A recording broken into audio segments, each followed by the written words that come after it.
The battle for central Bakhmut in eastern Ukraine continues to rage, resulting in mounting casualties for both Ukrainian and Russian forces.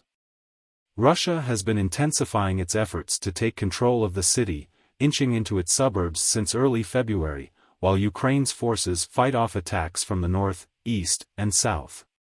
The only road out of the city, to the west, is under constant Russian artillery fire. Despite the heavy losses on both sides, Ukraine insists on continuing the fight for Bakhmut, with the head of Ukraine's ground forces stating that it is a strategic move to buy time until a spring offensive can be carried out. Ukraine is also taking the opportunity to kill as many Russian troops as possible and wear down their reserves.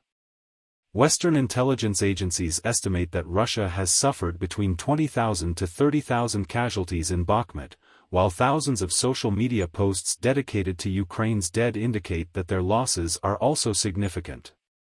However, the figures put forward by either side cannot be independently verified.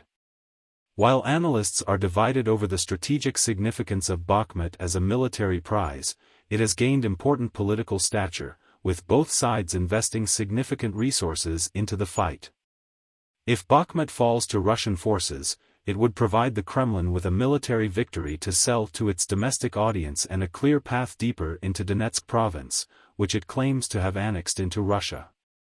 The situation remains difficult, with Russia's Wagner mercenary force advancing in several directions, attempting to break through to the city center.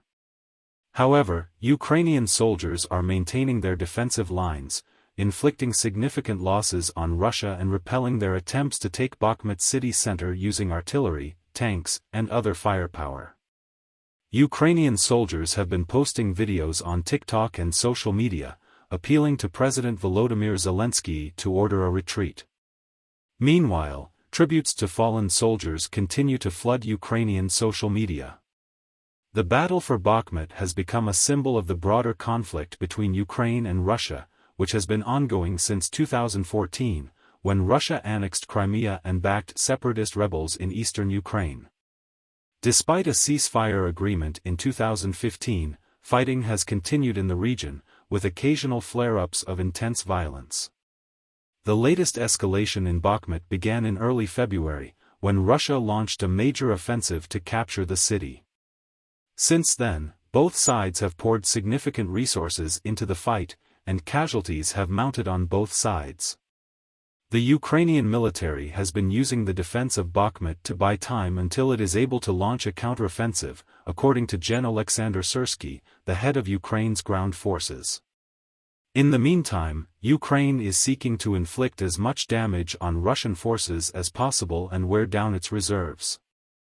The strategic significance of Bakhmut as a military prize is a matter of debate among analysts, but it has gained important political stature. Ukraine has warned that the city's fall would give Russian forces a clear path deeper into Donetsk province, which Russia claims to have annexed into its territory.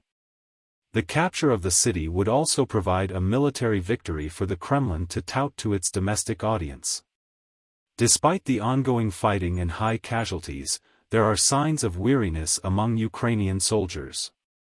Dozens of videos have appeared on TikTok in the past week, posted by soldiers in and around Bakhmut, appealing to President Volodymyr Zelensky to order a retreat. However, the Ukrainian military remains determined to hold the city and continue its defensive operations.